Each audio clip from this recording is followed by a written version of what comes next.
아침에 일어나면 눈이 보인다, 귀가 즐겁다, 몸이 움직인다, 기분도 괜찮다, 고맙다, 인생은 참 아름답다. 이렇게 하루를 시작한다 그래요. 저도 그 말이 참 좋아서 꼭 아침에 눈을 뜨면은 구절을 한 구절 꼭 외우고, 그 다음에 이제 제가 누워서 하는 스트레칭이 좀 기지개부터 시작해가지고 발로 가지고 하는 여러 가지 운동, 그 다음에 이제 푸시업, 이걸 되게 한 20번쯤 합니다. 그 다음에 이제 앉아서 명상을 하는 거죠.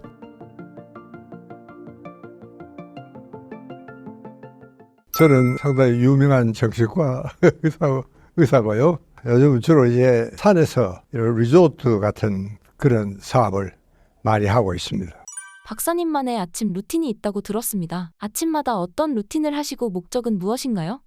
글쎄요, 비결이라기보다는 저는 특별히 하는 건 없고, 그러나 아침에는 이제 습관적으로 하는 일이 몇 가지가 있죠. 우선 이제 내가 눈을 뜨면은 이제 나이가 들어서 그런지 몰라도 하루를 살았다, 무사히 지냈다는 게 참 아주 고맙고 신기하더라고요. 옛날에 질 르나르라는 작가가 있었어요. 프랑스 작가. 그런 이야기를 했다. 난 그 대목이 참 좋더라고요. 아침에 일어나면은 눈이 보인다, 귀가 즐겁다, 몸이 움직인다, 기분도 괜찮다, 고맙다, 인생은 참 아름답다. 이렇게 하루를 시작한다 그래요.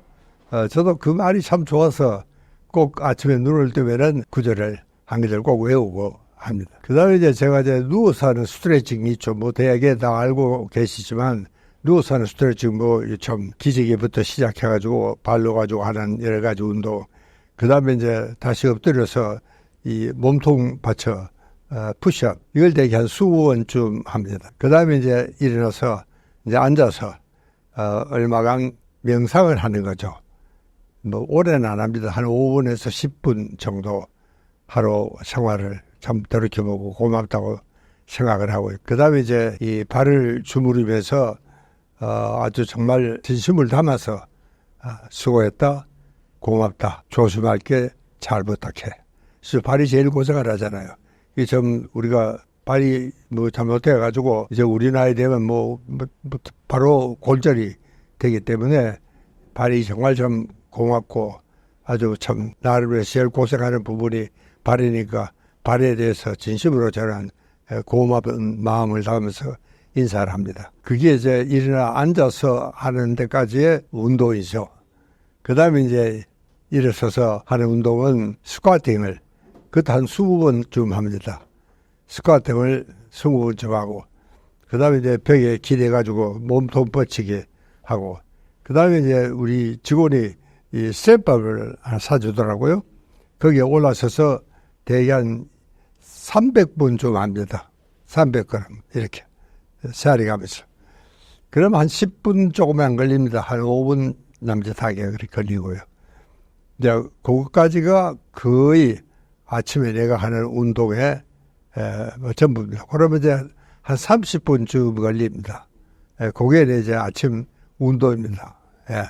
그리고 저는 게을러서 밖에 안 나가고 방 안에서 하는 겁니다, 전부. 그 다음에 이제 방 안에서 이제 제자리 걸음으로 마라톤을 하는, 그것도 시간 되게 봐가면서 적당히 합니다. 그냥. 그게 내가 아침에 일어나서 한 30분간 하는 운동에, 이걸 한 50년을 했는데, 실제로 무슨 운동을 하느냐가 중요한 게 아니고, 이제 계속을 했다는 게 중요합니다. 무슨 운동이든지, 그게 팔굽혀펴기든지 뭐든지 계속 한다는 게 중요한데, 제가 그동안에 참 여러 가지 이런 리조트에서 사람들 훈련을 시켜보면은 우리 한국 사람들이 제일 안 하는 게 운동이야. 운동 습관이 제일 어렵습니다. 이게 거의 안 합니다. 그래서 정말, 그러나 우리 건강 수첩에 펴보면은 모든 학자들이 장수를 하는데 제일 중요한 것은 적정한 운동을 해라. 그런데도 불구하고 적절한 운동을 하는 사람은 5%도 안 됩니다. 제가 본 경우에는 그렇습니다. 예. 박사님께서 건강을 위해 꼭 먹는 음식이 무엇인가요? 제가 스위스 벤나 병원이라고, 그건 자연의학 병원입니다. 제가 그 자연의학 공부를 하면서 거기를 한 몇 주간 다녀왔는데, 그 병원은요, 참 자연의학으로서는 굉장히 세계적인 명성이 있는 그런 병원인데, 거기 가보니까 하루 3끼 당근 주스를 주더라고요. 환자들에게, 모든 환자들에게. 당뇨병이고, 암이고, 관계없이 무조건 다. 그래서 왜 당근 주스를 그렇게 주느냐고 물어봤더니, 이 당근은 모든 식물이 그렇지만, 이 땅에 있는 영양분을 흡수를 하지 않습니까? 그 참 식물이 자라고 그러는데, 당근은 이 땅에 있는 모든 영양소를 다 흡수를 한다고 그럽니다. 그게 이 참 땅에 있는 영양소가 얼마나 중요합니까? 이게 바로 우리 생명을 받쳐주는 그런 귀중한 영양소인데, 이거를 당근은 모든 영양소를 다 흡수를 한다. 그 사람도 말로는 그래. 저는 조사를 안 해봤지만, 그러면서 그걸 꼭 주더라고요. 그래서 저도 이제 그때부터 버릇이 돼가지고 아침에 오면은 저는 꼭 그 당근 주스를 한 잔씩 마십니다. 그냥 당근을 그냥 이렇게 착즙기로 하면은 잘 안 됩니다. 잘 안 되니까 저는 거기에 사과나 배나 그걸 하나씩 넣으면은 좀 부드럽게 되고 또 맛도 좋고 그래서 그걸 같이 넣어서 한 잔을 꼭 아침에 마시는 게 당근 주스입니다. 박사님께서 추천하시는 건강한 식습관이 있을까요? 사람마다 좀 다르겠지만 모든 사람들 하는 이야기는 소식 다동해라, 적게 먹어라. 이게 제 1조입니다. 왜냐하면은 우리 인간은 이렇게 포식을 할 수 있는 시대가 얼마 안 됐습니다. 사실은요. 우리 항상 배고팠죠. 원시인들의 생활을 한번 생각해 보십시오. 정말 참 왼종일 먹거리를 위해서 찾아다니지만 그래도 우리가 캘 수 있는 걸 풀뿌리 하고 어쩌다 썩은 과일이나 다리 부러진 짐승이나 그런 정도밖에 안 되잖아요. 그러니까 이제 소식할 수밖에 없는 겁니다. 그러니까 우리 인간은 소식에는 잘 감당할 수 있는 조직이 되어 있습니다. 유전인자에 우리가 수백만 년을 그렇게 살아왔으니까 적게 먹어도 그러니까 우리는 이제 광산에서도 그러나 참 기적 같은 일이 벌어지기를 하지만 우리가 물과 공기만 있으면 우리가 대개 한 30일, 40일을 안 먹고도 겉들이 살아나갈 수 있습니다. 가끔 광산에서 그런 참 기적적인 이야기가 아주 감동적으로 살아나오는 사람이 있지 않습니까? 그러니까 우리 인간은 적게 먹는데 유전인자가 잘 적응할 수 있도록 발달이 되어 왔습니다. 우리 인간 진화 과정에서 적게 먹는 게 오히려 건강하도록 이렇게 되어 있습니다. 그러니까 우리는 배불리 먹고 이런 시대는 실제로 몇 년 안 됐습니다. 실제로 우리가 농사를 짓기 시작한 지가 한 10,000년쯤 됩니다. 농사의 역사가. 그러니까 이제 그때부터 굶어 죽을 정도는 아니지만 농사를 짓게 되니까 우리도 이제 한반도에 정착 농역을 하면서 굶어 죽는 일은 없었지만 그러나 참 소식을 해야 된다는 것은 만고의 진리 같습니다. 모든 의사들이 거기에 대해서 누가 깡조거리는 의사는 없습니다. 이 의학 논문이라는 게요, 참 이상하지만, 이게 A가 좋다. 그러면 반드시 나쁘다는 학설이 또 나옵니다. 그게 굉장히 혼란스럽죠. 임상 입장에서는. 일선에서 이제 좀 기초의학 연구하는 분들의 이제 학설을 우리가 이제 받아가지고 환자에게 적용을 하잖아요. 그때 적용을 할 때 이 A 학자가 한 이야기냐, B 학자가 한 이야기가 전혀 거꾸로입니다. 요즘도 이제 커피도 그래요. 그전에 커피는 많이 마시면 안 좋다고 그러지만 요즘 넉 잔, 5잔씩 마시라 그러잖아요. 또 그러냐면 또 그렇게 많이 마셔가지고는 안 된다. 또 그거는 하기도 있고. 그래서 참 임상가 입장에서는 우리가 실제로 실습을 할 수는 없는 입장이니까 항상 그 임상가들 입장에는 정말 앞에 기초의학 연구하시는 분들의 학설이 굉장히 분분합니다.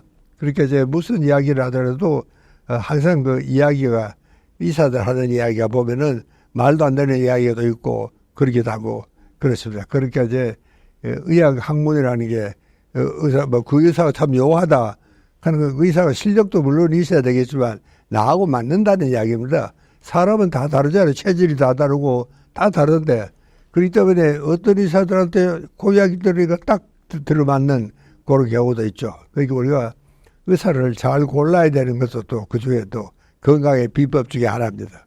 건강하게 지내기 위해서 꼭 알아야 하는 것이 있다면 무엇이 있을까요? 그렇습니다. 지금 이 미국의 최근에 참 이야기는 미국 사람들이 건강을 위해서 돈도 제일 많이 쓰고 또 뭐 모든 것이 정말 제일 앞서가는 선진 기술을 갖고 있는 나라지만 평균 수명은 제일 짧습니다. 예. 그래서 어떤 이야기를 하느냐면은 지금은요 우리나라는 좀 평균 수명이 자꾸 길어져 가고 있습니다. 이제 그전처럼 그렇게 팍팍팍 길어지지는 않지만 상당히 늘어졌지만 그래도 우리는 아무래도 앞으로는 한 100세까지는 살 수 있지 않겠나.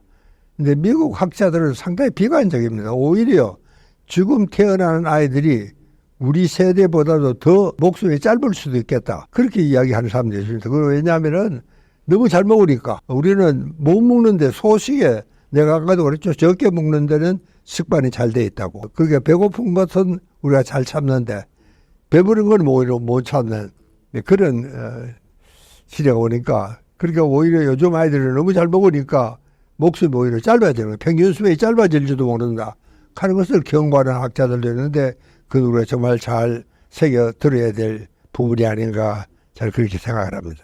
본격적인 건강관리는 언제부터 시작해야 한다고 생각하시나요?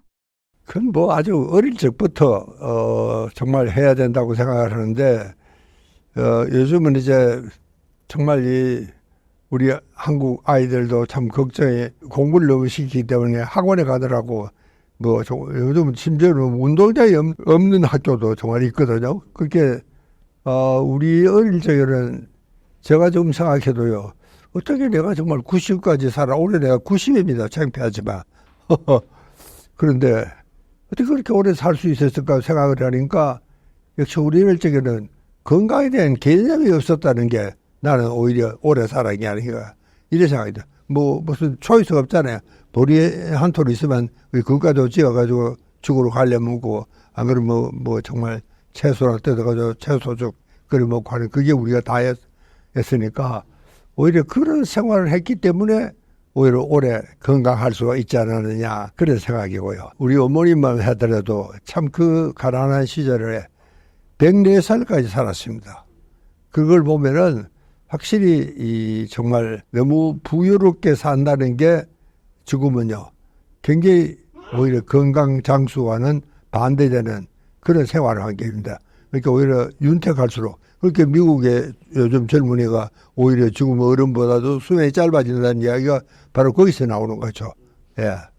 요양원 갈 걱정 없이 아프지 않고 건강하게 살려면 평소에 어떻게 해야 할까요? 하나의 첫째는 이제 소식해야 되고 그 다음에 이제 천천히 오래 먹어라. 오래 씹어 먹어야 된다. 그 다음에 이제 이 적절한 운동이 꼭 필요합니다. 특히 이제 식후에 한 20분 정도는 뭐 운동이라 할 것도 없고 그냥 걷기만 해도 돼요. 한 20분 정도. 그거를 정말 잊지 말고 꼭 좀 해줬으면 좋겠는데 그게 좀 잘 안 되고 있습니다. 그리고 이제 우리는 뭐 워낙 그 스트레스를 많은 받고 살고 있으니까 그 스트레스를 정말 적절히 처리할 수 있는 슬기와 지혜가 있어야 된다. 저는 그 생각을 하고 있습니다. 그렇게 제일 중요한 것은 소식하고 천천히 먹고 적절한 운동을 하고 그리고 우리가 스트레스를 잘 처리할 수 있도록 그렇게 좀 됐으면 좋겠다. 저는 그 참 건강에 중요한 포인트를 이야기하다 보면 뭐 그렇게 요약이 될 수 있겠습니다. 박사님만의 스트레스 푸는 비법이 있을까요? 글쎄 내만의 스트레스 푸는 법은 뭐 제가 하도 스트레스 강의를 하니까 남한테는 안 가르치고 내만 알고 있는 거는 없는데 그래도 이제 사람들이 안다고 다 하는 것도 아니거든요. 저는 스트레스를 뭐 어느 누구보다도 많이 받죠. 그래서 뭐 책을 한 권 쓴다 그래도 정말 스트레스거든요. A라는 학자는 이렇게 이야기를 하고 B라는 학자는 이렇게 이야기를 하고 자 내가 글을 쓰기는 써야 되는 독자들에게 그 A 학자 말을 따르라 그럴까 B 학자 말을 따르라 그럴까 이것도 굉장한 스트레스입니다. 그러니까 내가 책을 한 권 두고 내놓고 나면은 항상 가슴이 정말 두근두근하죠. 혹시 누가 딴소리를 하면 어떡하나. 왜냐하면 반드시 반대의 의견이 있습니다. 이 세상에 하도 이제 복잡해서. 그래서 그러나 저는 뭐 그럴 적마다 이 스트레스는 의사인 이상 피할 수가 없다. 예. 이 세상 모든 의학 논문을 읽고 또 그렇다고 해서 뭐 좋은 처방이 나오느냐 하면 또 그렇지도 않거든요. 그러니까 이제 자기 신념을 믿고 환자 컨디션을 잘 듣고 환자 이야기를 잘 들어야 된다는 게 저는 참 중요하다고 생각하는데 요즘 우리 병원에 가보면은 환자 얼굴을 안 쳐다봅니다. 컴퓨터 화면만 쳐다보는 거예요. 검사하는 결과 이거 보고 환자하고 잠시 이야기하는 나는 그게 요즘 젊은 의사들의 그 점이 정말 참 못마땅하더라고요. 환자 얼굴을 좀 잘 쳐다보고 환자 이야기를 잘 들어야 되는데 환자 이야기를 잘 듣는 것 같지가 않습니다. 컴퓨터 화면만 들어보고 검사 결과가 중요하지. 사실 중요한 것은 사람 아닙니까? 예. 그래서 나는 요즘 우리 젊은 의사들한테 또 그렇습니다. 네가 정말 의사로서 환자한테 뭐 의학적인 질문도 해야 되지만 그거 말고 딱 한 가지만 더 이야기해라. 가령 애가 요즘 수험 받으려면 좀 시험 잘 봤습니까? 뭐 그 말 한마디만 하더라도 환자는 굉장히 안심. 이 선생님은 우리 가족사 건도 그래 걱정해 주시는구나. 굉장히 좋은 이야기 되죠. 그러니까 뭐 저는 뭐 그런 그 기법이 저한테는 문제는 스트레스 때문에 죽겠다 그러면 진짜 죽습니다. 문제는 그런 정도 스트레스에 당연히 있어야지. 의사로서 그것도 없으면은 의사도 아니죠, 사실은요. 근데 그렇게 생각하면 이건 뭐 당연히 있어야 될 스트레스니까 그건 뭐 내가 정말 한결 스트레스를 받아들이고 수용을 하고 그걸 인정을 하고 그걸 배척을 하는 게 아니고 그리고 스트레스라는 것도 마찬가지고 우리 상처하고 마찬가지입니다. 상처는 우리가 건들면 더 성을 내면 안 되거든요. 그래서 상처는 잘 다듬고 귀찮은 손님이지만 네가 큰 상처를 내지 않고 뭐 스스로 물러갈 때까지 기다릴 수밖에 없습니다. 스트레스와 싸울 수는 없어요. 다만 스트레스를 받아들이는 자세가 중요합니다. 이건 뭐 당연히 이 정도에 있어야지. 그렇게 받아들이는 자세가 저는 중요하다고 생각을 하고 나는 그거를 참 잘 받아들이는 성격인 것 같습니다. 그래서 저는 뭐 고민을 하거나 이러면 오래 고민을 하거나 그래서 막 그것 때문에 잠을 못 자거나 하는 일은 거의 없습니다. 100세 시대의 체중 관리는 어떻게 해보는 게 좋을까요? 이게 체중은 요즘 이제 체중의 역설이라 하는 이야기를 앞서가는 의사들 이야기를 많이 하는데 저도 이번에 이제 책을 한 권 썼는데 이 체중의 역설입니다. 문제는요. 실제로 진성 체중은요. 여자는 5%, 남자는 15%. 이게 세계적인 공통사항입니다. 이게 진짜 비만 환자들은 그거밖에 안 돼요. 그런데도 불구하고 특히 우리 한국 사람은 세계 1위입니다. 난 더 빼야 되겠다. 표는 정상인데도 불구하고 더 빼야 되겠다는 사람이 78%입니다. 이게 세계에서 제일 높습니다. 한국 사람이 제일 많아요. 그 말은 무슨 말이냐면은 사실은 정상 체중인데도 더 빼야 되겠다. 우리가 제일 최저점이 BMI라 그래가지고 체질 질량 분석인데 그게 이제 17.5가 최저점입니다. 이보다 아래로 가면은 저체중이야. 그리고 이보다 위로 올라가야지 이제 표준 체중인데 요즘은 이제 저체중 환자가 참 걱정입니다. 사실은 저체중이 낮은 환자가 제일 사망률이 높습니다. 위험합니다. 병에 걸려도 병과 싸울 힘이 없습니다. 자기하고 싸울 힘도 없는데도 불구하고. 근데 우리 한국에는요, 저체중 환자가 3.7%입니다. 전 인구에. 그러니까 그걸 계산을 대충 보니까 한 150만 명이 저체중 환자입니다. 실제로 위험한 것은 이 사람들이에요. 이 사람들이 사망률이 제일 높습니다. 그러니까 그런데 불구하고 우리 한국에는 아직도 저체중에 대해서 신경 쓰는 사람이 없습니다. 오히려 자기는 날씬하고 좋다 생각하는데 그건 절대로 오해입니다. 그게 체중의 역설이라 그래서 제가 이번에 클리닉을 만드는 거는요. 살 빼는 클리닉도 있고 살 찌는 클리닉도 만들려고 합니다. 이것도 아마 세계에서 아마 처음일 겁니다. 살 찌는 클리닉이요. 실제로 환자가 한 150만 명이 된다는 거 상당히 많은 수 아닙니까요? 이렇게 우리는 실제로 이제 나이가 들면은 체중이 불어나는 게 정상입니다. 한 BMI가 한 10년에 한 1씩 올라가요. 그러니까 적어도 한 5kg, 한 10kg 정도는 젊을 때보다 살이 찌는 게 오히려 정상입니다. 특히 이제 나이 든 사람의 살이 빠진다는 것은 굉장히 위험한 겁니다. 우리 친구들 보면은 한 몇 명이 모여서 점심 먹는 그룹이 있는데, 이게 자꾸 이제 출석 상태가 나빠요. 안 나오기도 하고, 보면 되게 살이 빠지기 시작하면은 그 친구는 오래 못 사느라고요. 예. 그러니까 이게 사실은 체중 문제가요. 이건 오히려 물론 아주 비만 환자들은 그건 그냥 두면 안 되죠. 그러나 대충 우리가 오히려 체중은 정상치보다 표준치보다 약간 높은 게 장수한다 하는 그 생각은 꼭 좀 염두에 두시고, 우리가 너무 체중에 대해서 우리 한국 사람들이 거의 신경질적으로 생각을 하고 있습니다. 자기 체중이 정상인데도 불구하고 자기는 더 줄여야 되겠다. 그건 정말 좀 문제라고 저는 생각을 합니다. 그러니까 우리가 체중에 대해서 좀 더 올바른 생각을 할 수 있어야 되겠다. 이게 좀 국민의 의식이 좀 바뀌어야 돼요. 실제로 우리 젊을 때마다 우리 장가갈 나이가 한 20대 후반 정도에 우리 장가를 가는데, 그때는요 약간 통통한 여자가 부잣집 만민일감이라 그러고 상당히 아주 인기가 좋았어요. 그리고 요즘도 실제로 못 사는 나라에 가보면, 사막지대 같은 데 가보면은 배꼽춤을 추잖아요. 요즘 우리 여학생들도 대학 서클들이 배꼽춤 했는데, 배꼽춤은 진짜 뚱뚱한 사람이 있어야지 이게 배꼽춤이 됩니다. 이게 뱃살이 넘실넘실 해야 되는 거 아닙니까? 이렇게 못 사는 나라에 가면, 사막지대 같은 데 가면 지금도 좀 퉁퉁한, 살이 넘실거리는 그런 사람들이 인기입니다. 실제로요. 배꼽춤의 인기는요, 우리 아이들처럼 날씬한 아이들 배꼽춤 좋아하는 인기가 별로 없어요. 진짜 배꼽춤은 이 살이 쪄가지고 퉁 넘실대야 돼요. 예.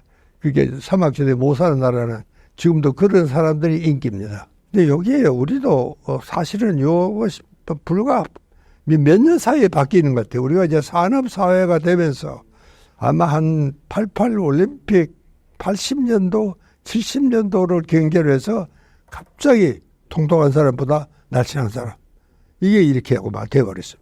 그렇게 우리가 이제 올바른 좀 문화의식을 가지고 건강에 대한 생각을 갖고 이러면 이 사람이 좀 약간 통통해야지 사람이요. 이 좀 성생활도 그런 사람들이 더 잘합니다. 오히려 비식만한 사람보다는요. 그러니까 그런 모든 걸 생각해 보면은, 우리가 너무 이 마른 사람에 대한, 특히 우리 한국 사람이 제일 심하다 그럽니다.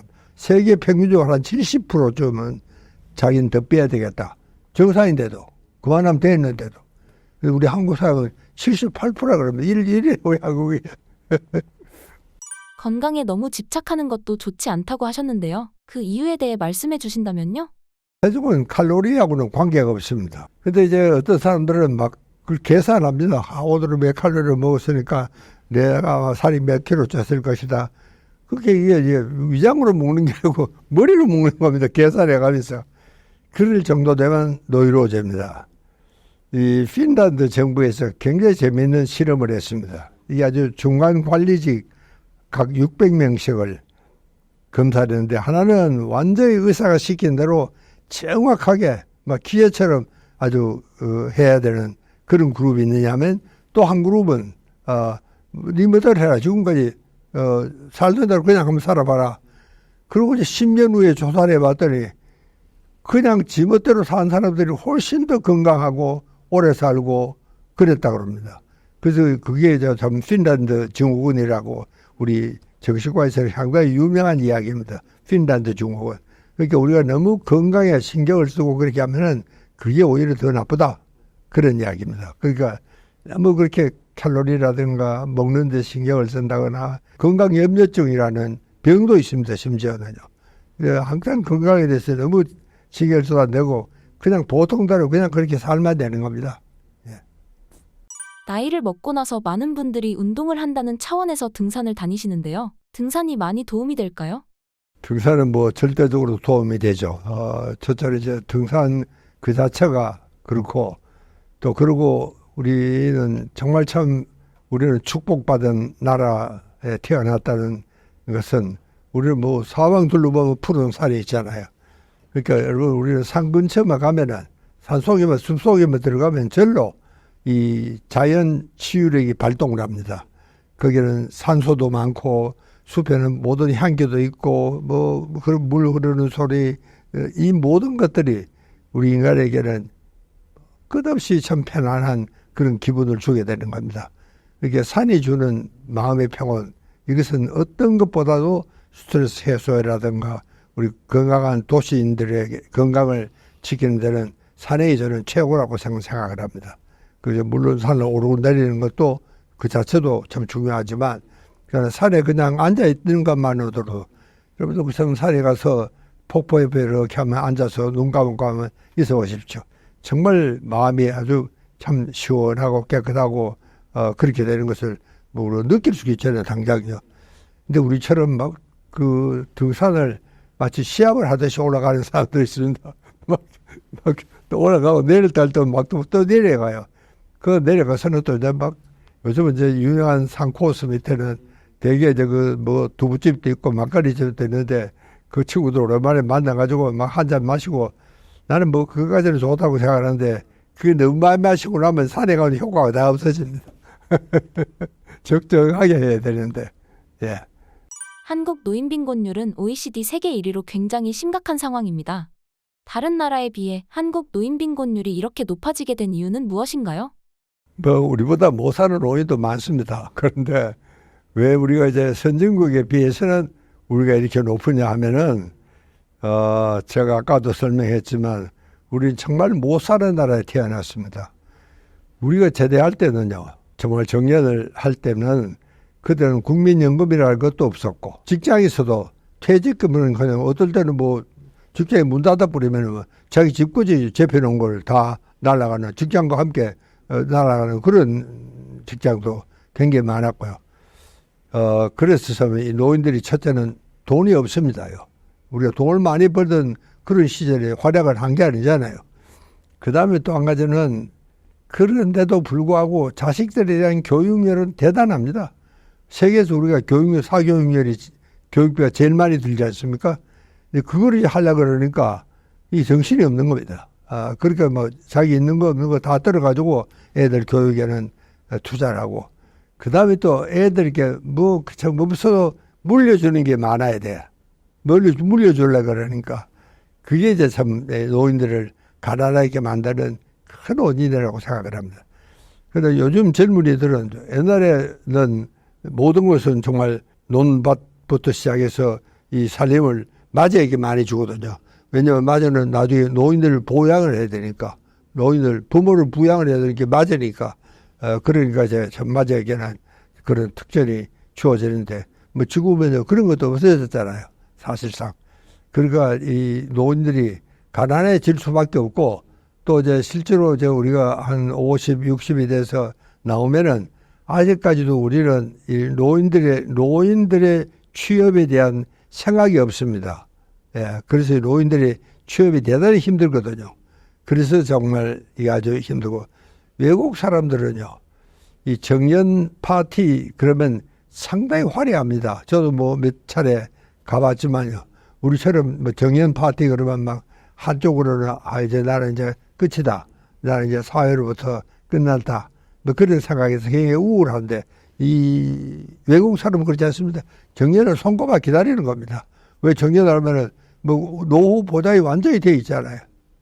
세계 유람부터 시작해가지고 그러니까 이제 그런 나라하고 우리가 비교가 될 수는 없고 우리도 이제 아직도 정말 참 우리가 이 노인 세계에 대해서 완전한 이해가 아직 안 됐고 또 노인들이 이렇게 오래 살 줄 몰랐습니다. 첫째는요. 이렇게 오래 살 줄 알았으면 나도 좀 따로 챙겨놓고 그랬겠지. 그런데 이렇게 오래 살 줄 몰랐어요. 저도 이게요. 뭐 몇 살까지 살겠나고 별 생각도 없었지만 지금 돌이켜 생각하니까 저는 지금 우리 평균 수명이 83세거든요.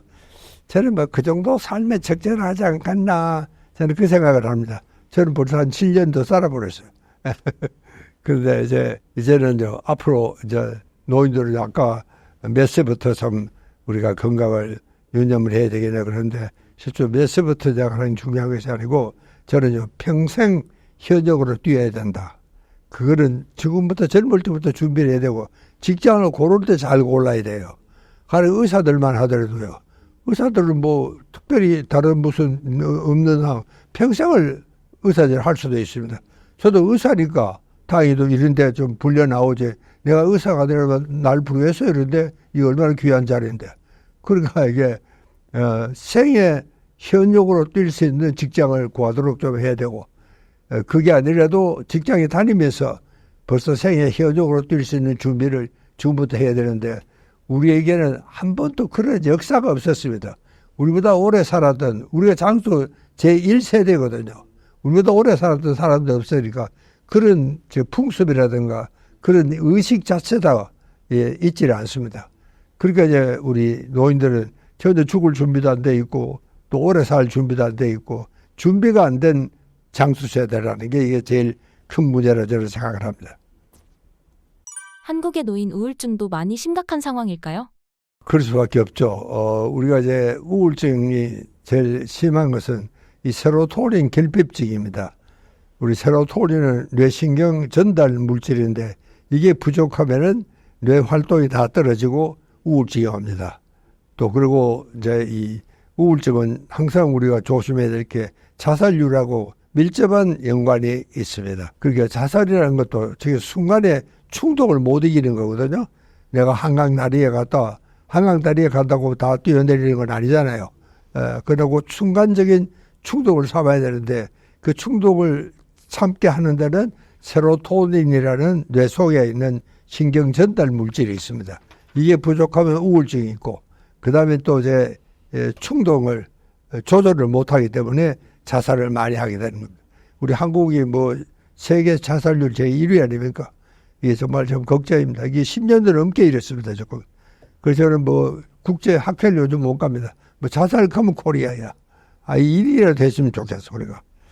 정말 이거 참 요즘 우리는 저출산 문제 때문에 뭐 나라도 걱정이고 지도자들 참 걱정을 많이들 하고 있는데 실제로 우리나라의 인구 이게 한 몇 년만 지나가면 웬만한 중소도시 하나가 없어지는 겁니다. 이 자살자 때문에. 그런 생각을 해보시면 정말 우리 한국은 이 우울증 자살 문제에 대해서는 정부도 뭐 엄청난 돈을 씁니다. 정신과 학회도 자살센터를 만들기도 하고 정부에서는요. 그렇게 해도 이 좀처럼 줄어들지가 않습니다. 제일 심각한 문제는 그래도 어느 학자도 왜 우리가 이렇게 우울증이 많고 자살이 많으냐 하는 거를 설명할 수 있는 학자가 없습니다. 뭐 저도 잘 모르겠고. 다만 한 가지 분명한 것은 우리 뇌 속에 세로토닌이라는 물질이 부족하면 우울증이 오고 자살이 많아지는 겁니다. 요거는 확실한 겁니다. 세로토닌을 높이는 방법이 있을까요? 중요한 것은요. 우리가 이제 트립토판이라는 필수 아미노산에서 세로토닌을 만드는 건데, 근데 이게 이제 뇌 속으로 잘 들어가지는 않습니다. 이 물질이 좀 커가지고. 또 그다음에 뇌 속에 들어가도 거기에는 적당한 자극이 있어야 돼. 트립토판이 그냥 세로토닌으로 바뀌는 게 아니고 거기에는 이제 세 가지 큰 자극이 있어야 됩니다. 하나는 햇빛이 있어야 됩니다.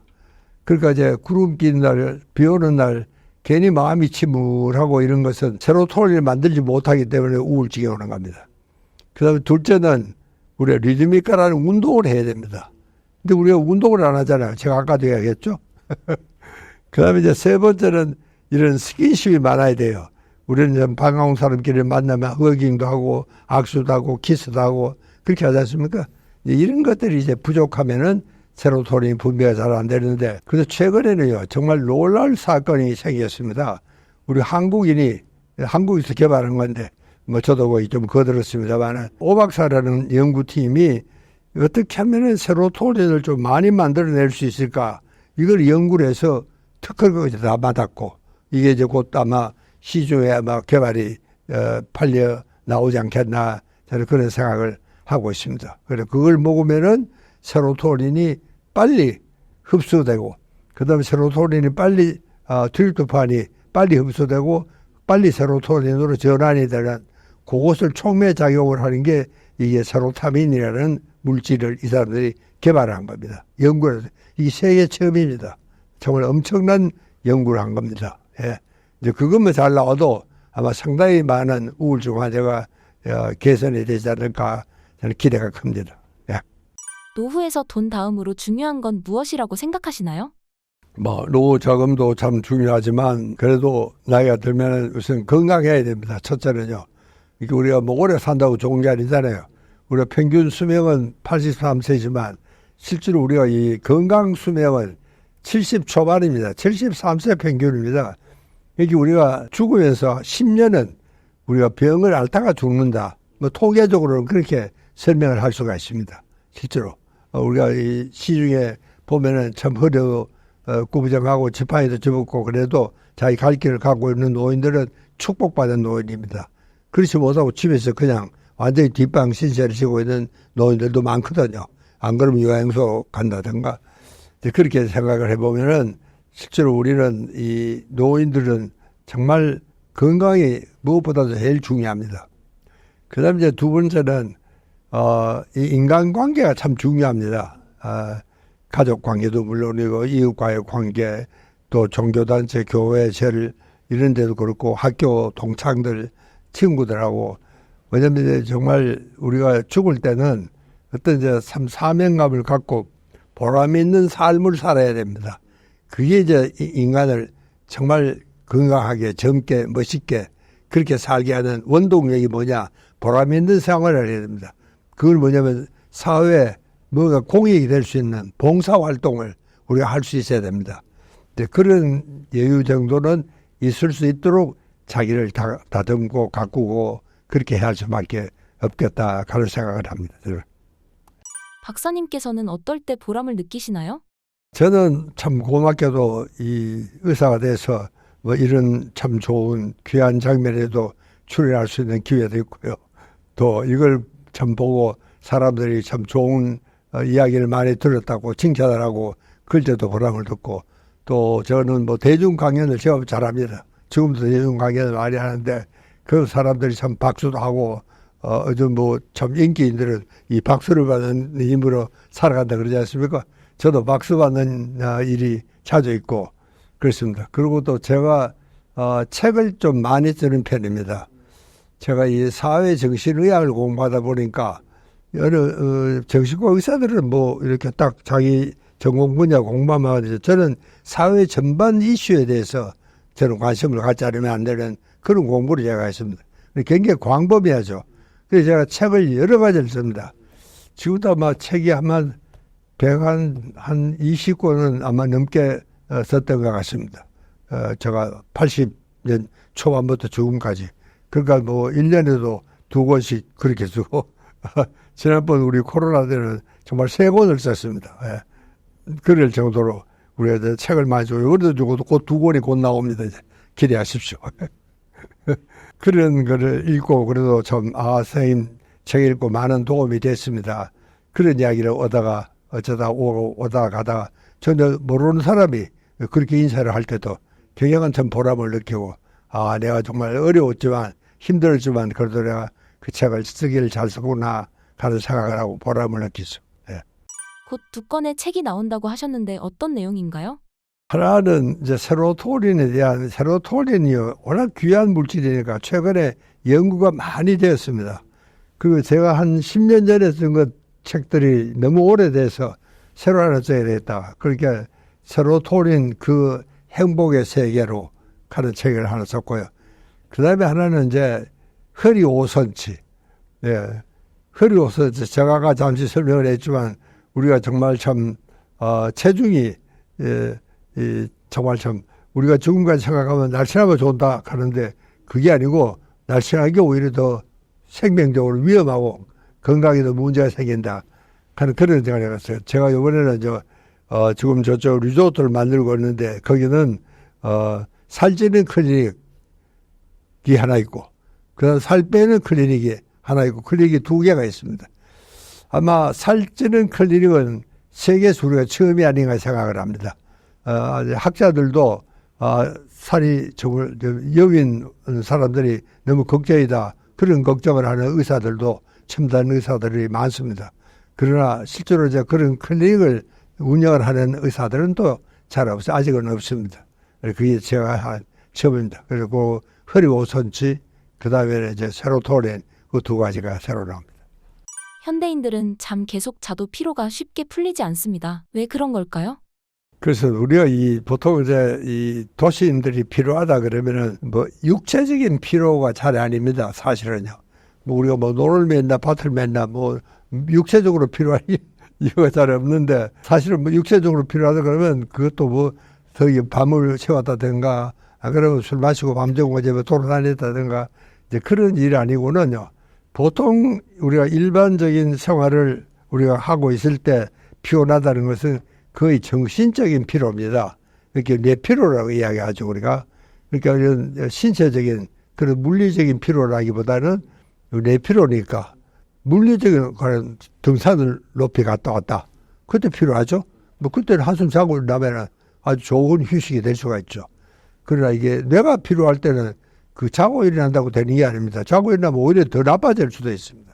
이게 뇌피로라는 것은 우리 뇌에는요, 이 DMN이라는 신경회로가 따로 있는데 그게 상당히 넓게 퍼져 있습니다. 근데 이거는요, 뇌가 휴식할 때 활동하는 뇌회로입니다.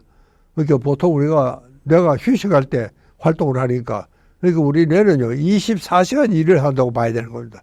우리 밤에 꿈을 꾸는 거, 이것도 내가 활동을 하는 증거 아닙니까, 이게? 그렇기 때문에 우리가 이 DMN이 활동을 할 때도 이게 뇌는 쉬지가 않으니까 이게 참 작은 기관이지만 2%밖에 안 되지만 실제로 20%의 에너지를 쓰고 있습니다. 근데 이제 그 뇌피로를 푸는 방법은요, 그냥 쉰다고 되는 게 아니고 오히려 적당한 일을 하는 게, 그러니까 그렇다고 해서 스트레스가 많은 그런 일이 아니고, 그리고 마당에 뭐 마당 청소를 한다든가 책상 정리를 한다든가 그리고 정원을 좀 꾸민다든가 뭐 그런 일.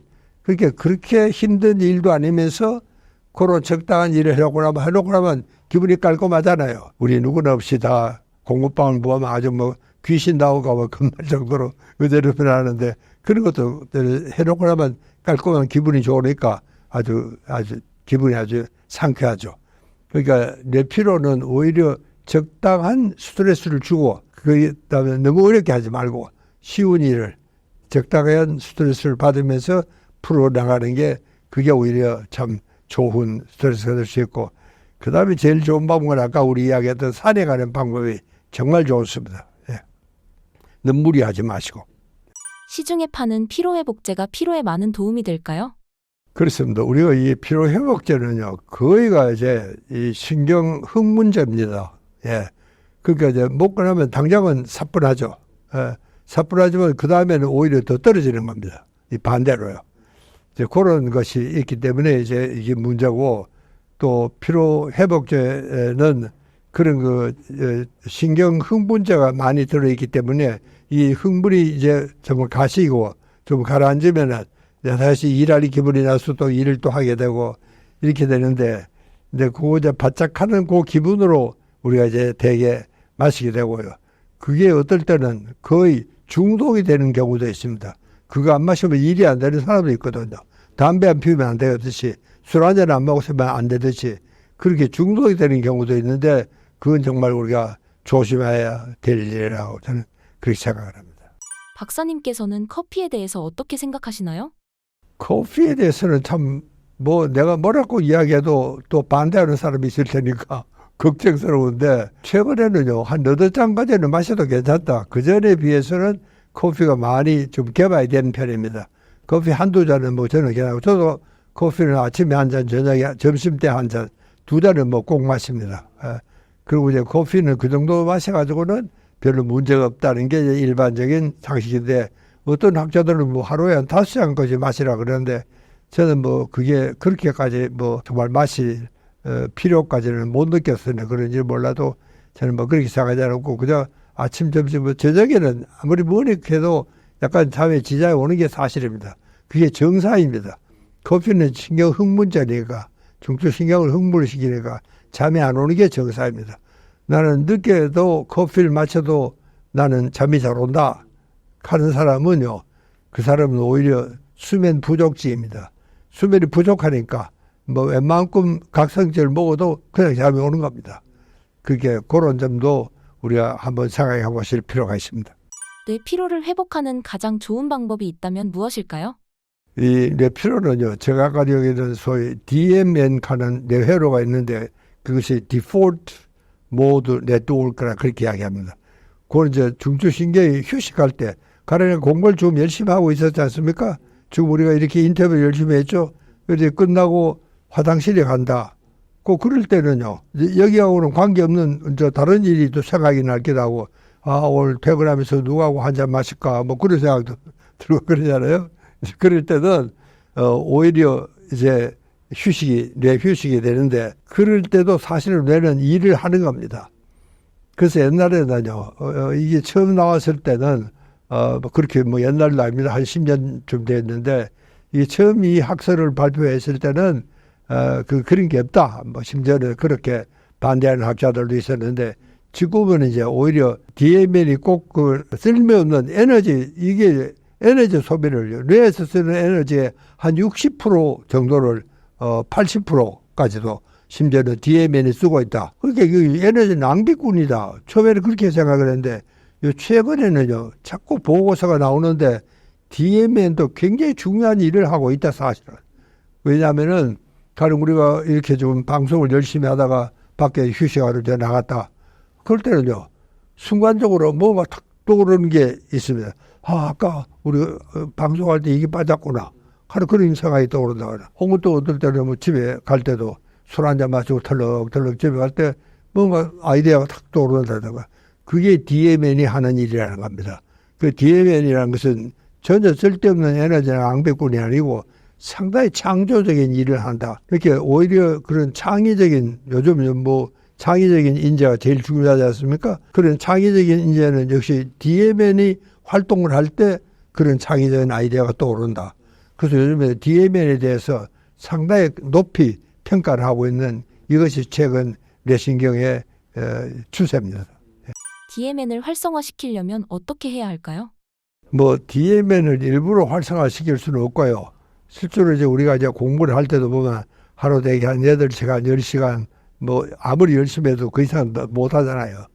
그러니까 이제 그 이외에는 이 DMN이 떠오르는 겁니다. 내가 이제 어떤 목적 의식을 갖고 주의 집중을 해서 이제 소위 말하자면 집중을 하잖아요. 집중하는 일 이외에는 다 DMN이 활동한다고 보시면 됩니다. 우리가 이제 뭘 이야기하다가도 뭐 어떨 때 그만 생각이 안 떠올라서 글을 쓰다가도 멍청하게 있잖아요. 그때 DMN이 활동하는 겁니다. 여기 DMN을 일부러 활동하게 할 것도 없고 주의 집중을 안 하는 일 이외에는 대개 DMN이 활동하는 시간이라고 생각하시면 틀리지 않습니다. 뇌 회복력을 높이는 방법을 추천해 주신다면요? 자, 그것도 저 우리가 휴식을 잘해야 된다 하는 건데 저는 그럴 때 이제 산에 가야 된다. 저는 그렇게 생각을 합니다. 그게 참 산에 가면은 우선 공기가 맑고 그 산소리, 새소리, 물소리 이런 것들이 정말 우리 뇌를 아주 깨끗하게 해줍니다. 그래서 옛날에 참 이 도인들을 보면 산에서 모두 정말 참 세상의 진리를 깨닫고 뭐 그랬다 그러지 않습니까? 지금도 보면 전에 스님들도 모두 산에서 생활하고 있는 그런 도인들, 도사들을 보면 지리산에서 20년 하고 나왔다 하는 그런 사람도 있고 실제로 그런 생활을 하시거든요. 실제로 깊은 산에 가보면 지금도 그런 분들이 들어 계시는데 그러니까 그런 분들의 이야기도 우리가 들어보면 정말 참 그렇게 함으로써 세상의 진리에 다다를 수 있다.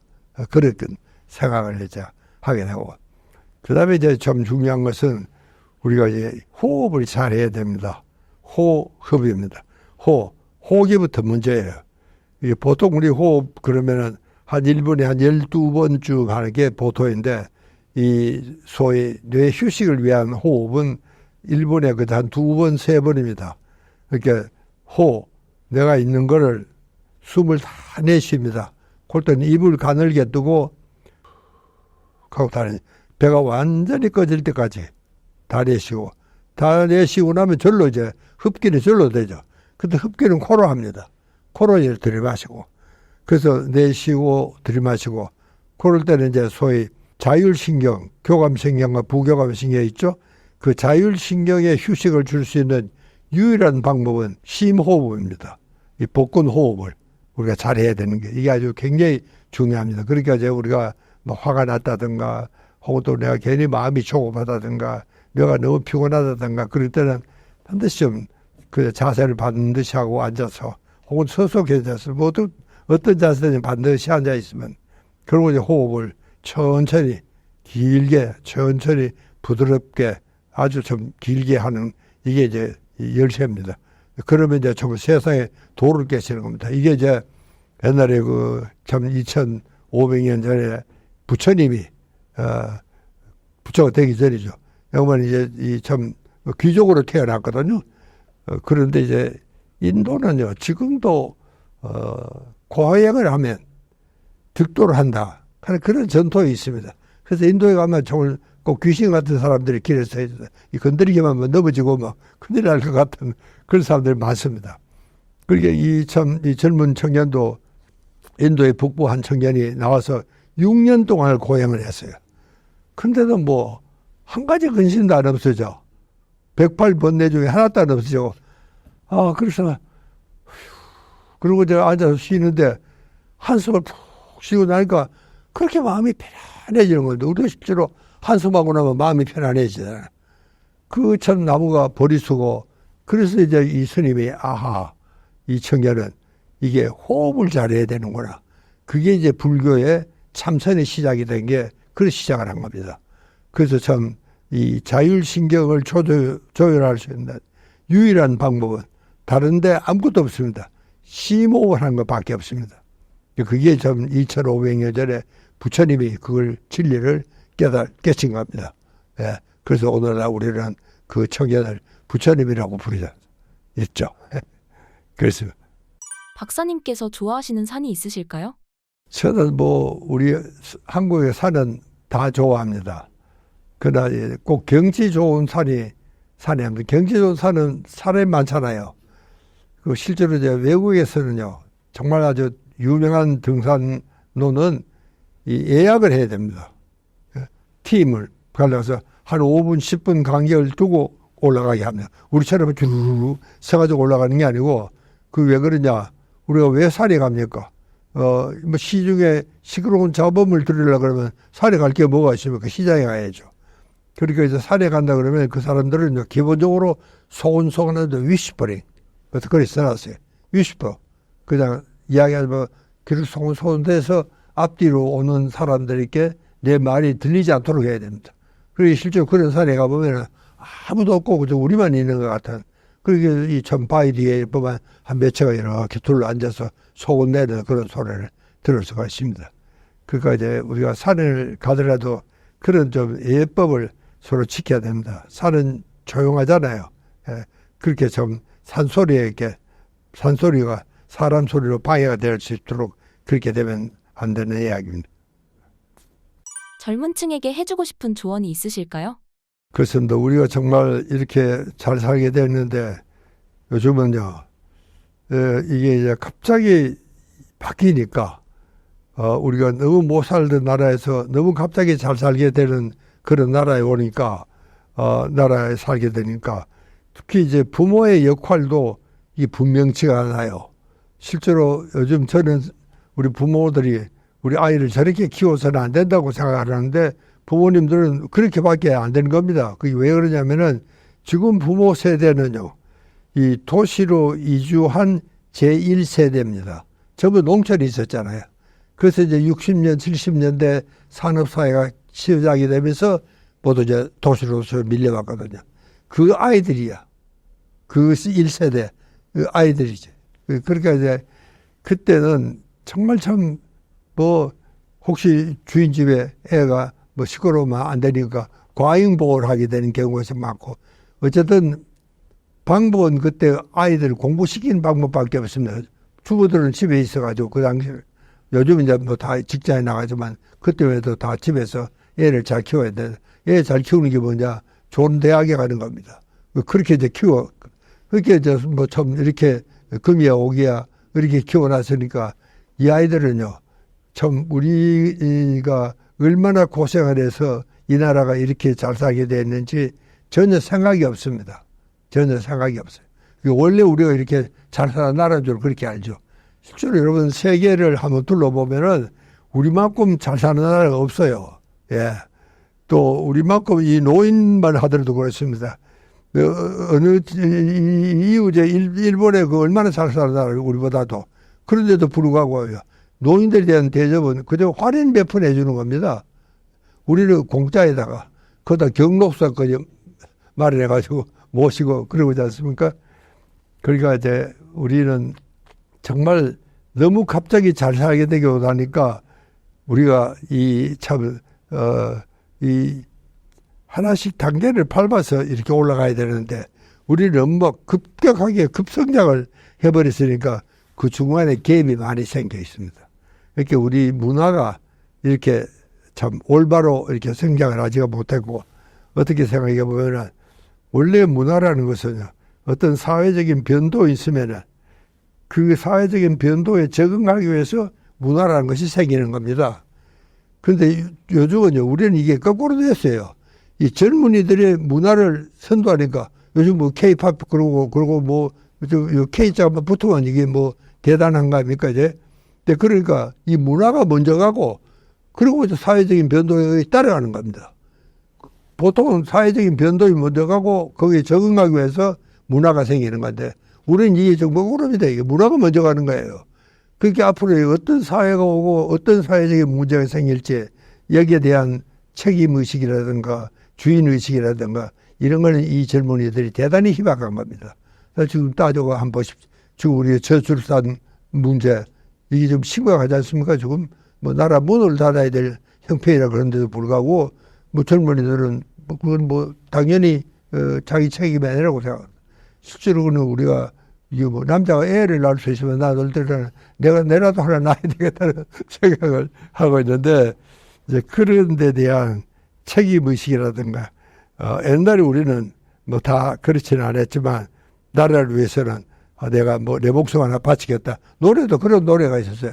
요즘은 그런 노래면 저거 미친놈이라고 하면 내가 나라를 위한다면 내 목숨 하나 기꺼이 바치겠다. 노래도 되면 그런 노래만 부르고 자랐어요. 그러니까 이제 참 이 나라라는 생각을 항상 하고 그렇게 되는데 요즘 우리 젊은이들하고는 생각이 많이 다른 것 같습니다. 중장년층에게 해주고 싶은 조언이 있으실까요? 이제는요, 참 이 세대가 그전에는 따로 이제 이 늙을 준비를 안 했어요. 그러나 이 세대가 처음으로 이제는 늙을 준비를 잘 할 수 있는 세대입니다. 우리는 그런 시간이 없었고 여유도 없었고 그런 생각도 없었지만 그러나 이 세대는 우리를 봤으니까 정말 자기 선배들이 정말 늙을 준비를 잘해야 되겠구나. 그렇게 지금부터라도 늙을 준비를 좀 잘 할 수 있었으면 좋겠다. 하는 것이 제 생각입니다.